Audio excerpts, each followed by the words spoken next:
আসসালামু আলাইকুম রহমতুল্লাহ। MDM job নিউজের পক্ষ থেকে সবাইকে স্বাগতম জানাচ্ছি। আশা করি মহান আল্লাহর রহমতে সবাই ভালো আছেন, সুস্থ আছেন। শুরু করতে যাচ্ছি প্রতিষ্ঠান প্রধান ও সহকারী প্রধান নিয়োগ প্রস্তুতির ফাইনাল সাজেশনের আরো একটি নতুন পর্ব। আমাদের আজকের আয়োজনে থাকছে এমপিও নীতিমালা 2025। আমরা আজকে এমপিও নীতিমালা 2025 সম্পর্কে আলোচনা করব। যারা এখনো চ্যানেলটি সাবস্ক্রাইব করেননি তারা দ্রুত চ্যানেলটি সাবস্ক্রাইব করে রাখুন। আরো একটা কথা বলে রাখি, এই এমপিও নীতিমালা 2025 আপনাদের জন্য খুবই গুরুত্বপূর্ণ। এখানে যতগুলো প্রশ্ন আছে সবগুলো প্রশ্ন একটু মনোযোগ সহকারে দেখুন। ইনশাল্লাহ এখান থেকে প্রশ্ন কমন পাবেন। চলুন আজকের ভিডিও শুরু করে ফেলি। এমপিও বলতে কি বোঝায়? সরকারি অংশের বেতন ভাতা। সঠিক উত্তর হবে সরকারি অংশের বেতন ভাতা। এমপিও শিক্ষক কতদিন বিনা অনুমতিতে অনুপস্থিত থাকলে এমপিও বাতিল হতে পারে? 60 দিন। সঠিক উত্তর হবে 60 দিন। ভাড়া বাড়িতে পরিচালিত প্রতিষ্ঠান এমপিওভুক্ত হবে কি? না, হবে না। সঠিক উত্তর হবে হবে না। এনটিআরসি এর কাজ কি? শিক্ষক নিয়োগ সুপারিশ। সঠিক উত্তর হবে শিক্ষক নিয়োগ সুপারিশ। শিক্ষক কর্মচারীদের বেতন কোন স্কেল অনুযায়ী নির্ধারিত হয়? জাতীয় বেতন স্কেল 2015 অনুযায়ী। সঠিক উত্তর হবে জাতীয় বেতন স্কেল 2015। নিম্ন মাধ্যমিক বিদ্যালয়ে মোট কতটি পদের সংস্থান আছে? 19টি। সঠিক উত্তর হবে 19টি। প্রতি শাখায় মাধ্যমিক বিদ্যালয়ে কাম্য শিক্ষার্থীর সংখ্যা কত? 55 জন। প্রতি শাখায় মাধ্যমিক বিদ্যালয়ের কাম্য শিক্ষার্থীর সংখ্যা 55 জন। প্রভাষকদের এমপিও পেতে শহরে ন্যূনতম শিক্ষার্থী কত? 50 জন। সঠিক উত্তর হবে 50 জন। মফস্বলে প্রভাষকদের এমপিও পেতে শিক্ষার্থীর সংখ্যা 40। নবম শ্রেণীতে বিভাগ খোলার জন্য ন্যূনতম শিক্ষার্থী কত? 25। সঠিক উত্তর হবে 25। মাধ্যমিক বিদ্যালয়ে মোট কয়টি পদের সংস্থান রয়েছে? 26টি। সঠিক উত্তর হবে 26টি। ট্রেড ইনস্ট্রাক্টর পদ কোথায় প্রযোজ্য? ভোকেশনাল কোর্স চালু থাকলে। ট্রেড ইনস্ট্রাক্টর পদ ভোকেশনাল কোর্স চালু থাকলে প্রযোজ্য। কারিগরি ট্রেডের ন্যূনতম শিক্ষার্থী কত? 20 জন। কারিগরি ট্রেডের ন্যূনতম শিক্ষার্থী 20 জন। কম্পিউটার ল্যাব অপারেটর নিয়োগের শর্ত কি? ল্যাব চালু থাকতে হবে। সঠিক উত্তর হবে ল্যাব চালু থাকতে হবে। প্রধান শিক্ষক সপ্তাহে কতটি ক্লাস নেবেন? 5টি। প্রধান শিক্ষক সপ্তাহে 5টি ক্লাস নেবেন। এমপিও কোড কে প্রদান করেন? মাধ্যমিক ও উচ্চ শিক্ষা অধিদপ্তর। সঠিক উত্তর হবে মাধ্যমিক ও উচ্চ শিক্ষা অধিদপ্তর।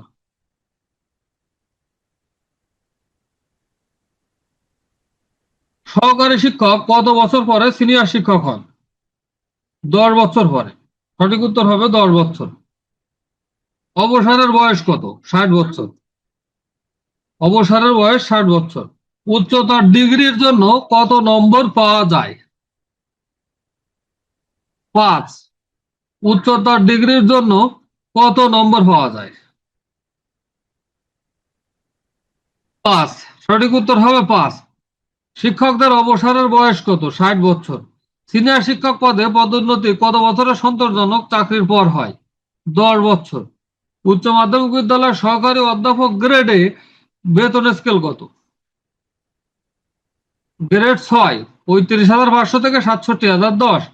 প্রভাষক সাধারণ বিষয় পদের বয়সসীমা কত? 35 বছর। প্রভাষক তথ্য ও যোগাযোগ প্রযুক্তি পদের ন্যূনতম যোগ্যতা কত? কম্পিউটার বিজ্ঞান আইসিটি বিষয়ে স্নাতক বা স্নাতকোত্তর। নিয়োগের সর্বোচ্চ বয়স কত? 35 বছর। সহকারী অধ্যাপক হতে হলে কত বছর? সহকারী অধ্যাপক হতে কত বছর লাগে? 8 বছর লাগে। সহকারী শিক্ষক গণিত পদে ন্যূনতম কত নম্বরের গণিত বিষয় থাকা প্রয়োজন? 300 নম্বরের। সহকারী শিক্ষক বাংলা, ইংরেজি, সামাজিক বিজ্ঞান পদের গ্রেড কত?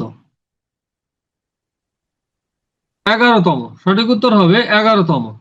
মাধ্যমিক বিদ্যালয়ের প্রধান শিক্ষকের বেতন গ্রেড কত? 7। মাধ্যমিক বিদ্যালয়ের প্রধান শিক্ষকের বেতন গ্রেড 7।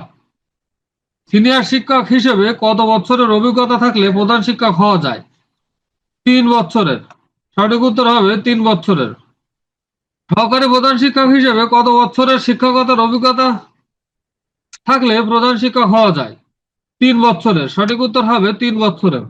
নিম্ন মাধ্যমিক বিদ্যালয়ে শিক্ষকের বেতন গ্রেড কত? 8। সঠিক উত্তর হবে 8। উচ্চ মাধ্যমিক বিদ্যালয়ের অধ্যক্ষের বেতন স্কেল কত? ৪৩,০০০ থেকে ৬৯,৮৫০। পদোন্নতির জন্য ন্যূনতম কত শতাংশ নম্বর প্রয়োজন? ৭০%। সঠিক উত্তর হবে ৭০%। সহকারী প্রধান শিক্ষকের বেতন গ্রেড কত? অষ্টম গ্রেড। সঠিক উত্তর হবে অষ্টম গ্রেড।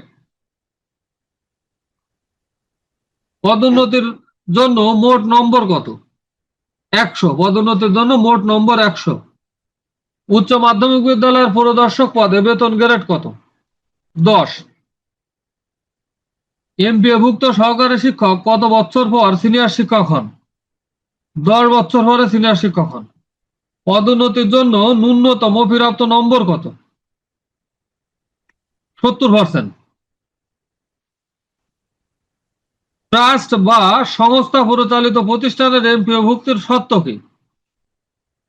সরকারের পূর্ব অনুমোদন থাকা আবশ্যক।